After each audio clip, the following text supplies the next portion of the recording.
नमस्कार, आदाब, सलाम। मैं अपने फिरदौस कंप्यूटर से अपने बच्चे के साथ में आज एक बच्चे ने मुझसे कहा सर मुझे कुछ बोलना है, एक ऐसे टॉपिक पर बोलना है। उसका टॉपिक का जो शीर्षक था, सब्जेक्ट था कि इंसान जैसा करता है वैसा उसकी ज़िंदगी में वापस होना है। इस बात के साथ में मुझे एक बात याद आई कि मैंने बहुत पहले पढ़ रखा था कि एक ऑफिसर ने बिना किसी रीज़न के अपने एम्प्लॉई के ऊपर एक तमाचा मार दिया। तमाचा मारा तो वो उदास हो गया और सोच रहा कि मैंने कौन सी गलती करी जो तमाचा उसने मेरे पर मारा है। अब अपने ऑफिस से बैठा होता है खामोश, घर पहुंचता है, उसकी बीवी कुछ कहती है तो गुस्सा आता है और उसको तमाचा मार देता है बीवी को। बीवी उदास सोचती मैंने कौन सी गलती करी है कि मेरा मियाँ ने बिना किसी वजूहात के मुझे तमाचा मार दिया है। बीवी ने अपना सारा गुस्सा अपने बड़े बेटे पर निकाल दिया, उससे एक तमाचा मार दिया। अब बड़े बेटा उदास कि भाई क्या मुझसे गलती हुई थी कि मम्मी ने या मुझे दो तमाचे मार दिया, एक तमाचा मार दिया। बड़े बेटे ने अपने छोटे भाई के दो तमाचे मार दिया। अब छोटा बेटा जो था टहल रहा था कि ये क्या हो गया, मैंने कोई गलती नहीं करी, मुझे क्यों तमाचा पड़ा। अब छोटा भाई इधर घूमा उधर घूमा उधर घूमा, उसे कोई नहीं मिला, उसने पे कुत्ते के दो लाते मार दिया। जब दो कुत्ते को लाते मारी, अब कुत्ता उदास कि मुझे क्यों मारा गया। अब कुत्ता ने कोई उसको मिला नहीं, वो घर से बाहर गए, एक आदमी काट लिया। जब काट लिया तो अब बात आई यहाँ पास, वो काटने वाला आदमी जो था, कटने वाला जो आदमी था, ये वही आदमी था जिसने फर्स्ट टाइम जो उसके अपने एम्प्लॉय के तमाचा मारा था, ये वही आदमी था। तो जैसा इंसान बोता है वही इंसान काटता है। अगर हम अपने साथियों के साथ में या खुद अपने साथ में मिसबिहेवियर करते हैं तो एक ना एक दिन मेरे ऊपर वैसा ही उतरेगा। और इस टॉपिक का अपने अंदाज में नफीस फातिमा इसका इजहार करेंगे। हम चाहेंगे कि ये माइक उनके तक पहुंचे ताकि तेज आवाज में यहाँ बैठे हुए व्यूअर्स को भी सुनाई पड़े।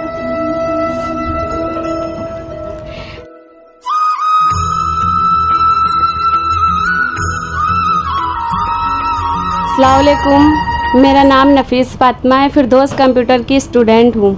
तो सबसे पहले मैं थैंक्स करना चाहूँगी अपने सर का कि थैंक्स फॉर माय हेड, जिसने हमें दूसरी बार बोलने का मौका दिया। यहाँ पर जो भी बात अपनी अच्छी या बुरी रखने का फिर से एक मौका दिया। बहुत बहुत शुक्रिया मेरे सर का।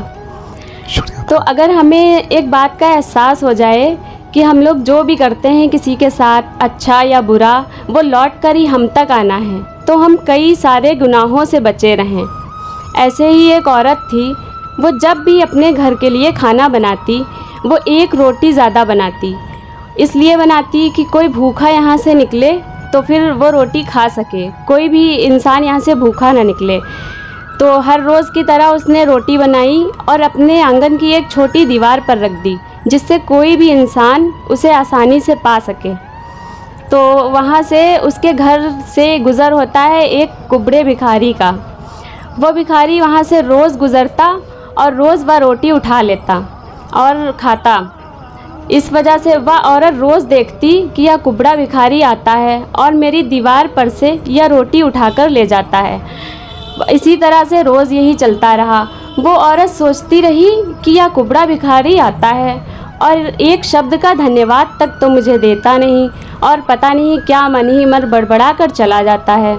ऐसे ही एक रोज़ फिर उसी तरह उस औरत ने रोटी बनाई और दीवार पर रख दी। वह कुबड़ा व्यक्ति आया और उसने वह रोटी उठाई और उसी तरह से बड़बड़ाते हुए चल दिया। वह कहता था कि जो तुम बुरा करोगे किसी के साथ तो तुम्हारे साथ भी बुरा होगा, जो तुम अच्छा करोगे किसी के साथ तो तुम तक लौट कर आएगा, ज़रूर आएगा। और इतना कहकर वह वहाँ से चल देता। यह रोज़ रोज़ की कहानी देखकर वह औरत तंग आ गई और एक रोज़ वह कहने लगी कि यह मुझे धन्यवाद तक तो देता नहीं है, रोज़ रोटी मैं इसको देती हूँ और यह बड़बड़ा कर चला जाता है। तो इस सब से तंग आकर उस औरत ने सोचा कि अब इस कुबड़े भिखारी से कैसे छुटकारा पाया जाए। तो उस औरत ने रोज़ की तरह रोटी बनाई और रोटी बनाकर उसमें उसने जहर मिला दिया। जहर मिलाकर जैसे ही वह रोटी दीवार पर रखने गई वैसे ही उसके हाथ कांपने लगे। हाथ कांपते हुए फिर उसने अपने आप में पछतावा किया और अपने आप पर धिक्कार किया कि हे ईश्वर, ये मुझसे क्या होने जा रहा था, ये मुझसे क्या पाप करवाने जा रहा था तू। और उस औरत ने वो रोटी उठाई और वापस चूल्हे में डाल दी। वह रोटी जलकर राख हो गई और फ़ौरन ही दूसरी अच्छी रोटी बनाकर फिर से उस दीवार पर रख दी। फिर से वह कुबड़ा भिखारी आया, रोटी उठाई और वही बड़बड़ाया कि जो तुम बुरा करोगे किसी के साथ तो तुम्हारे साथ भी बुरा होगा, जो तुम अच्छा करोगे किसी के साथ तो लौट कर ज़रूर आएगा।